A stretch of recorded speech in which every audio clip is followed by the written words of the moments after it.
Hey everyone, welcome to the Happy Flosser podcast. My name is Billy Lunt.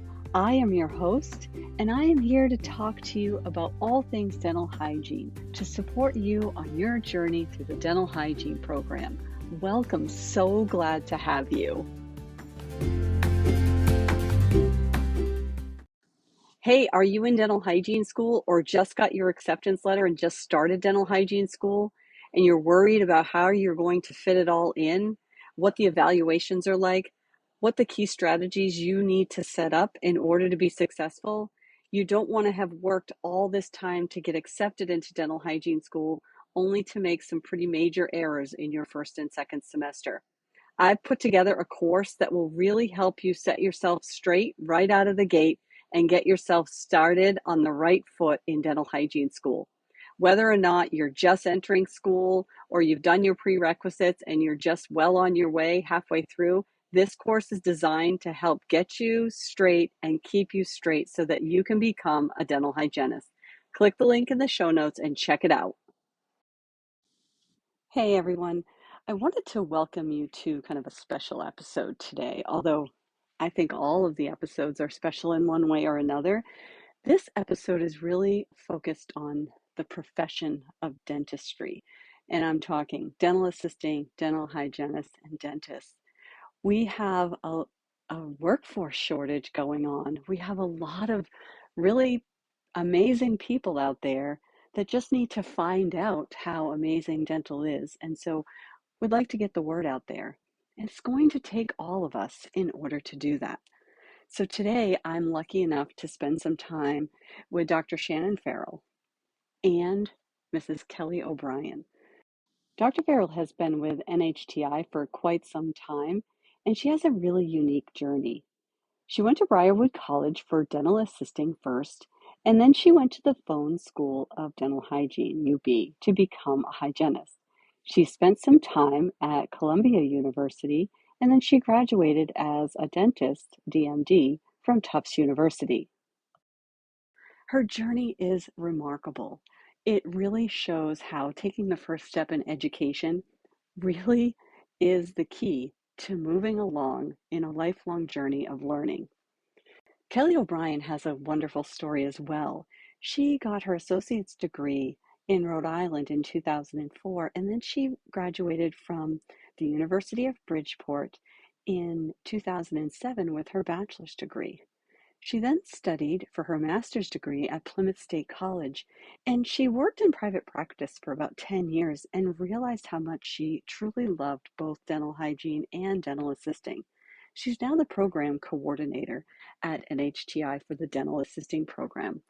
And then I will be part of the conversation as well. So you have a dentist, a dental assisting program coordinator, and then a full-time dental hygiene faculty, all sitting at the table together, really just hashing out ideas on ways that we can improve the workforce, get the word out there on how strong the job market is, and the growth opportunities that exist in dentistry for anyone out there who's looking for a career change or just some way to get started on a path to a great career. So listen in on the conversation. I think you'll really enjoy it.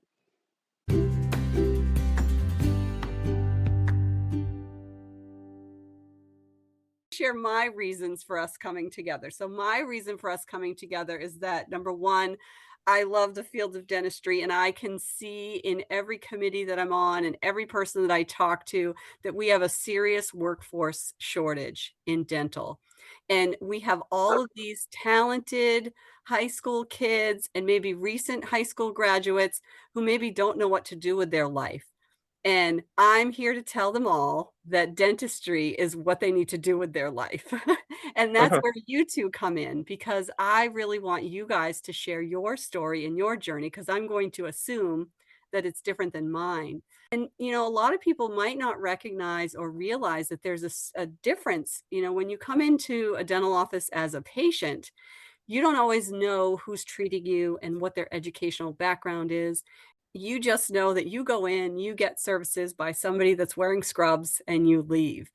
And so maybe today in our episode, we can talk about the differences between dental assistants and what their jobs are, and dental hygienists and what their jobs are, and what that means for somebody who might be interested in going into the field of dentistry. Kelly, I'd like to start with you because you are the program director of the dental assisting program at NHTI. And so you can talk about your journey and really help articulate what the job descriptions are for a dental assistant.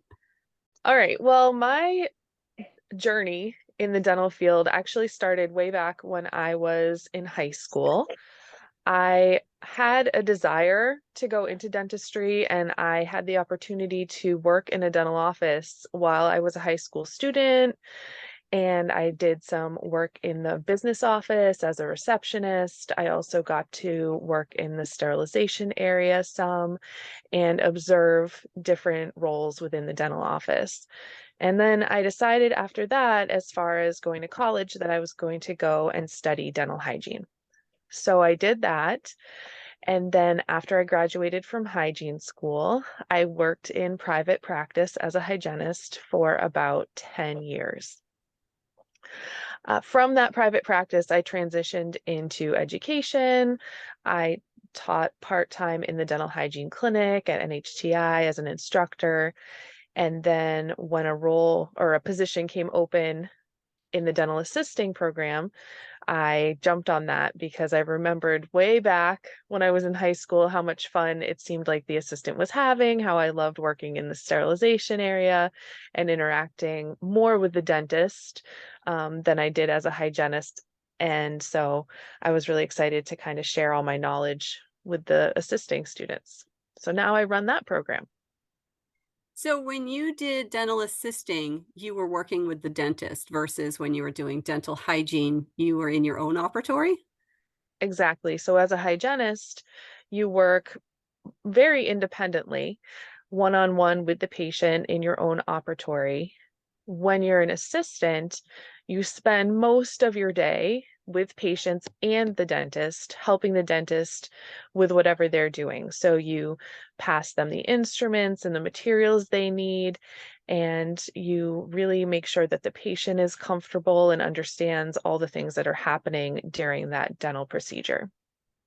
Wow, so as a dental assistant, you have to know a lot about different dental materials and different dental procedures in order to help the office function really efficiently. Yeah, you definitely do. And then if you have additional training and qualifications as an assistant, you can also do some procedures independently, like take x-rays or polish teeth or place sealants without the dentist having to be in the room with you. Oh, yes, and you can actually make temporary crowns and bridges. I do know that because of the course that I teach as well. Yes, you love doing that. I do, I do. So essentially, as a dental assistant, you're really seeing all of the different surgical procedures that the doctor performs every single day when you're at work. Yes, and there's a lot of variety because they're doing fillings, they're also making crowns, doing extractions, emergency patient exams, just a lot of different things happening throughout the day. Yeah. Are there any uh, procedures where the dental hygienist and the dental assistant work together collaboratively? Well, I think Sometimes. in some practices they do accelerated hygiene, Yeah, assisted which hygiene. yeah. Yeah, so there are opportunities for the dental hygienist and the dental assistant to work together as well. So it sounds like the dental assistant just seems to make the entire office run pretty smooth. They have to be all hands on deck in every area of the office. They really do. They have a very important role, and they're the person in that dental operatory who's in charge of the disinfection and sterilizing the instruments and keeping the patient safe as well. So that's really important. Yeah. My recollection of my childhood experiences in the dental office and even some of my adult experiences in the dental office always centered around the really compassionate, caring, and very empathetic dental assistant that was right there in the room while your face was getting numb, checking to make sure that you were comfortable and wiping the material off your cheek after the dentist left the room after they took an impression and really helping tidy up your hair when you're all finished. Like they really do all of the niceties that have like the love stuff that has to do with dentistry, all the detail things, that are important to patient care. They really do. If you think about being a dental patient, and sometimes, a lot of times, the patients are a little bit apprehensive about what might be happening that day. And so the assistant is really the person that helps alleviate some of those fears and just take care of all those little details that make it a better experience for the patient. Yeah, so they have to have some really good skills, knowledge, and actually patient interaction experience as well for their communication. Definitely. Yeah. Yeah. Kelly, what would somebody need to do to get started if they wanted to take that first step? Sure. Well, to get started in the dental assisting program, really all they have to do is apply. Just apply to admissions. There's an observation that has to be completed in a dental office, 20 hours of observation in addition to your actual application. And then after that, those applications come to me. We interview students. And if you meet the qualifications, then you get into the program. And it's a 10-month program. So it doesn't take that long to complete, which is great. Wow, that sounds fantastic. I like that there's observation hours because it gives you an opportunity to go out into the world and kind of see it because you don't see everything you need to see when you're the patient.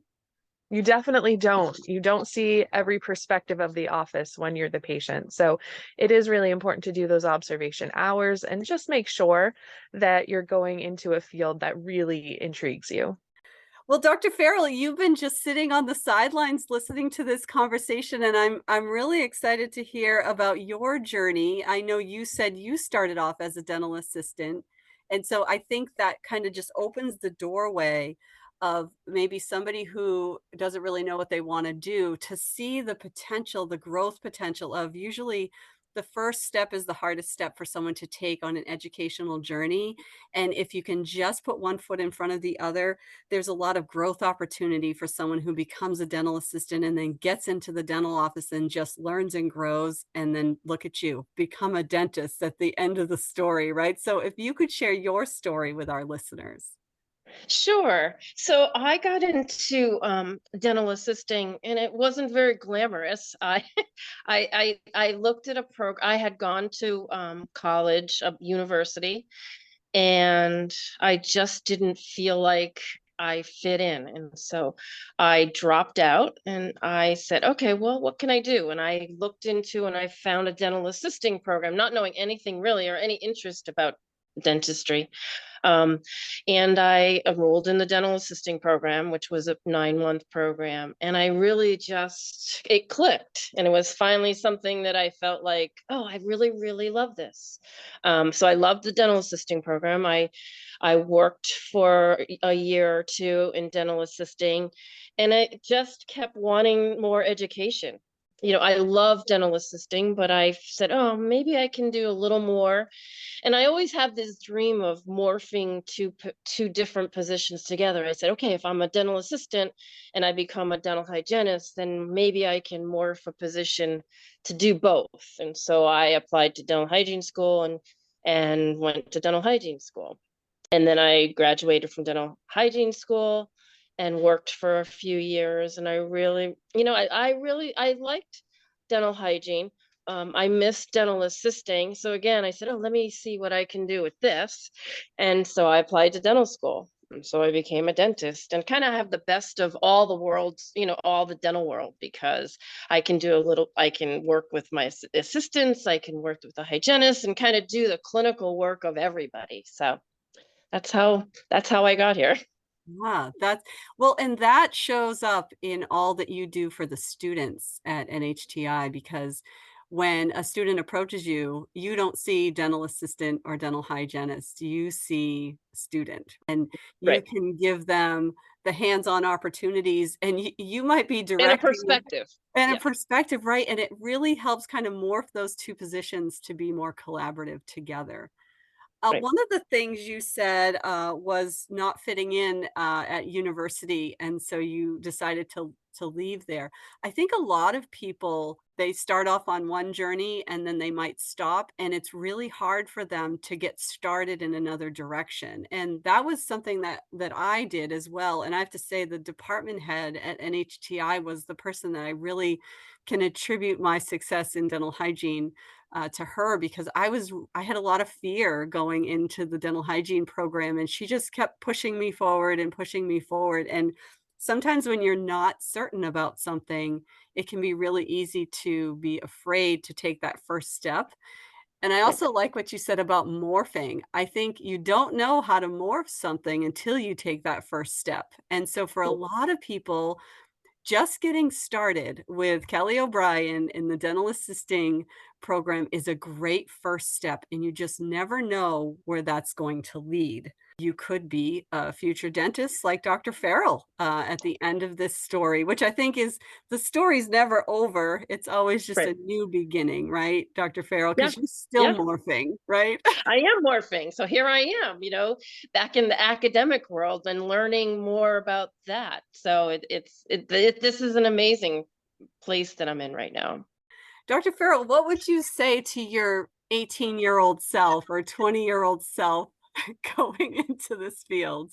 You can do it. Honestly, I didn't think I could do it. And if you have any reservations, you just have to take baby steps, and it'll come. And no, I don't know that anyone has the full confidence that you can go all the way to being a dentist. But if I could do it, I think anybody with it's just hard work, and you just have to put in the work and the time.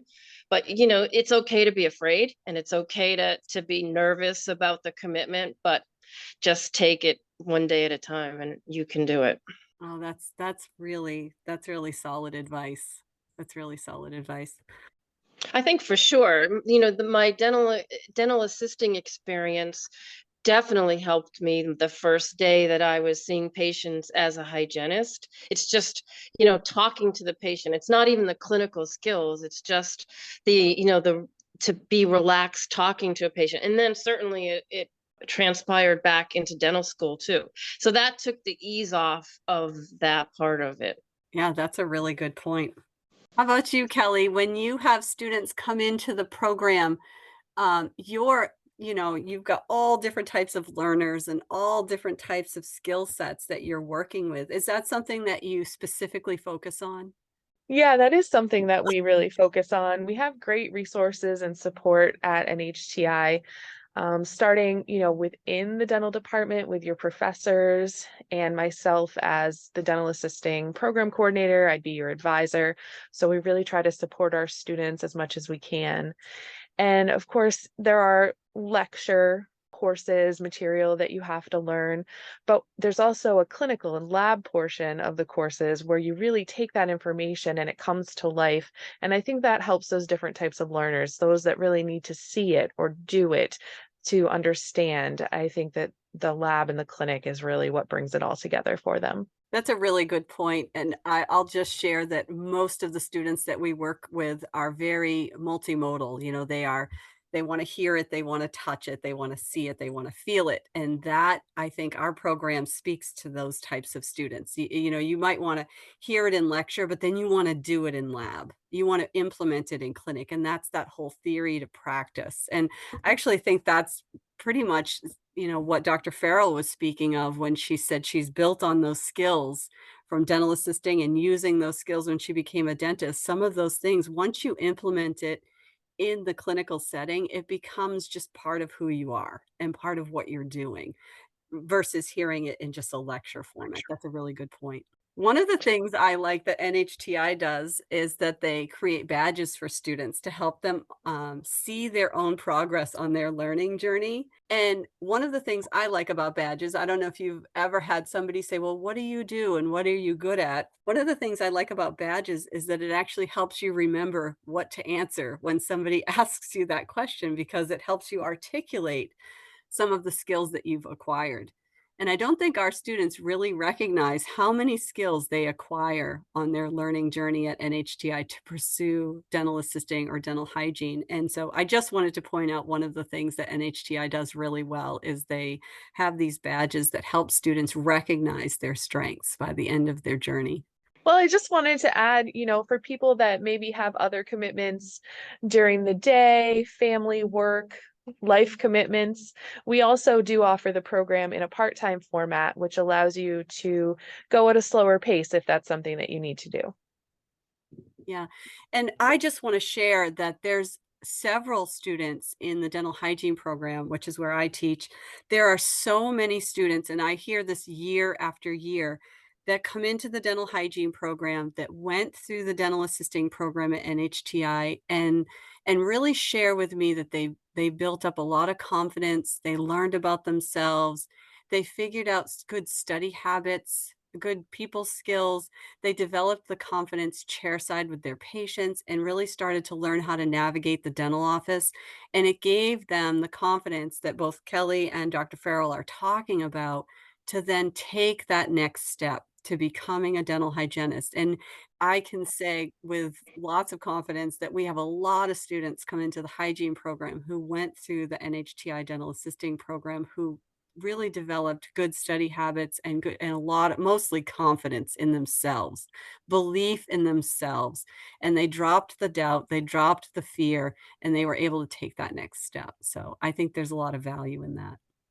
Well, and I also think we should talk about the job security, right? I mean, certainly, For sure. and I think, and the camaraderie with graduates, I do think that there's a lot of students, they stick together. So, the dental world is a small world. And so, you run into your classmates and there certainly is a good feel about that. Yeah, it's a small community. Yep. The elders, I guess I'll call myself the elder, the elders impact and influence the next ones coming into this profession, and it is a small network, and so you can go to these continuing ed courses and you'll just see these people that are out there doing their thing, and you might specialize in pediatrics or ortho or surgical, and there's so many different specialties in dentistry, but those people that you graduate with, those people that you network with when you become a student, those are your people, and you can share ideas with one another and grow together, although individual over the course of your career. I think that's really important to point out. You don't realize how small dental is. And yeah, to speak to Dr. Farrell's question about job security, Kelly, can you let us know what the job market looks like for dental assistants out there? Sure, Billy. The job market is hot. We get calls at NHTI looking for dental assistants all the time. Our graduates, we don't do job placement per se, but almost all of my graduates have a job lined up before they even finish the program. So there's no concern with that. Our graduates are definitely working. That is fantastic. And what I will say about the dental hygiene program is most of our graduates have jobs way before they get their licenses. And I can tell by how much my phone rings and how many emails I get that there are lots of dental offices that have workforce shortage issues right now with dental hygienists as well. There's no shortage of jobs, and the job market is really strong and has been since I don't think I've ever had a day that I couldn't work in the field unless I just didn't want to, right? It's Yeah, just, the same for me. I've never had trouble. If I wanted to work, I could work. yeah, it's just one of those professions. There's a lot of sick people out there. There's a lot of people that need us. They need experienced clinicians. They need people that are passionate about helping others. What do you think would be the top 5 qualities of a good dental professional, whether it be a dental assistant or a dental hygienist? What do you think their top 5 qualities would have to be? I usually hire people based, I mean, obviously they have to have their clinical, education, but I like personality. I'm about smiles and warmth and warm and fuzzy just for my practice. I think the dental assistant and the dental hygienist is the reflection of me. And so I tend to pick people that have my type of personality. And I think that that's important in dentistry. It's a really difficult profession to be in, and patients are scared and patients are nervous. So I kind of focus on people that I think can calm people down and are friendly. So that's big for me. Yeah, I think a positive mental attitude goes a long way, because, you graduate entry level. And Right, so if you're graduating entry level and you have a positive mindset and a pleasing personality and someone who's just a can-do attitude, the right. rest the dentist can work with, right? Right. And I think you have to look at their experience, people's experience of working with people. Even though dental hygiene, you work on your own, it's not really you're on your own. You have to be a team. And so, you have to look at their experience of how do they get along with people? Are they used to working with other people? And I think that's important. That's really good because patients can feel the energy of an office when they come in the door. Hmm. And it's really all about the cohesive team and how they make patients feel because I haven't met anyone that says, "I love going to the dentist." Right. But I have heard people say, "I love my dental assistant. Oh my gosh, Right. I love my dental hygienist," or "I love my dentist." And that goes a long way at speaking to the clinical excellence and the personalities. They're putting the patients at the center of all that they do. It really is the dental assistant and the dental hygienist, because as a dentist, you don't have, as much as you want to spend a lot of time, you don't have all that time because you're trying to run the practice. And so it's the dental assistant and the hygienists who are doing most of the work to make people feel comfortable. Yeah, that makes sense then that you would seek out individuals who kind of are a mark on your personality and what's important to you. Kelly, did you have anything to add? I think it's really important that a dental assistant or hygienist is just somebody who's really committed to the field and really committed to learning, lifelong learning, because things are always changing, new technologies. And so someone who's going to grow with that and just make their career a priority in their life. I love that, Kelly, and that really speaks volumes to what keeps people from burning out. And actually, I think Dr. Farrell said this as well. It's all about continuing to grow, continuing to learn and evolve as a person, right? So you're taking that first step, you're becoming an experienced clinician over time. But the more that you learn and grow and stay committed to, the better your patients are going to have as far as their experience and their outcomes. And it's actually you who's growing and you who's investing in yourself. And so you'll have a better outcome for yourself. Because I read all these articles about burnout. And the only thing I can attribute burnout to is somebody who's not investing in themselves for their future. But there also is options. So, let's go full circle where, clinical dental hygiene and clinical dental assisting, but, so there are options, right? And like, I'm a prime example. I'm in clinical dentistry, but I'm also in the teaching portion. So there's options to expand your career as well. There's a lot of public health options, there's teaching options. So it's not just, clinical dental hygiene or clinical dental assisting. There are other options as well. Definitely. You could also work for a dental insurance company. You could work in dental sales. You could go on to become an EFTA, an expanded functions dental auxiliary, which is another program we offer at NHTI. Yeah, that's a great point. It's really, for a lot of people that just don't, I knew what I wanted to do with my life when I was a little kid, but I have discovered that a lot of people don't. When they say, what do they want to do? They don't have an answer. So to me, if you have any interest in helping people, and teeth are important. They tell a story. They tell a lot about a person's history, and you can help them impact the health of their future by investing in their smile. And so when you think about somebody's smile, if that's something that interests you and you don't know what to do with your life, dentistry is a great option because there are different ways that you can go once you've built up that experience. So if you're a high school student who's listening to this and you're thinking maybe dentistry might be for you, but you're not quite sure, we do offer an e-start course. It's dental assisting science, which is oral anatomy and head and neck anatomy. So you can start to learn a little bit more about dentistry.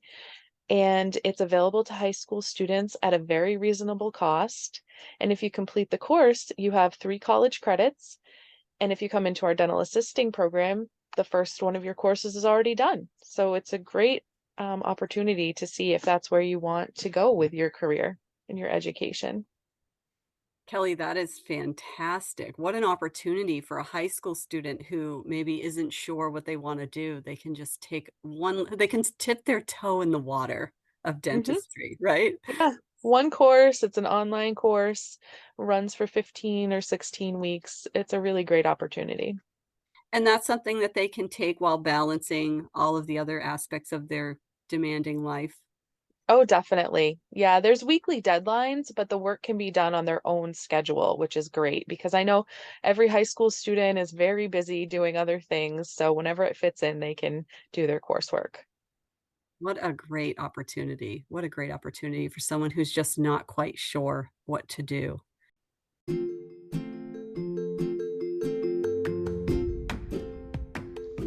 I would invite you to ask any questions at all that you need answered. Sometimes questions come up when you're listening to this podcast. If you have a question, most likely someone else has the very same question. I'd be happy to answer it and would probably share it in a future podcast.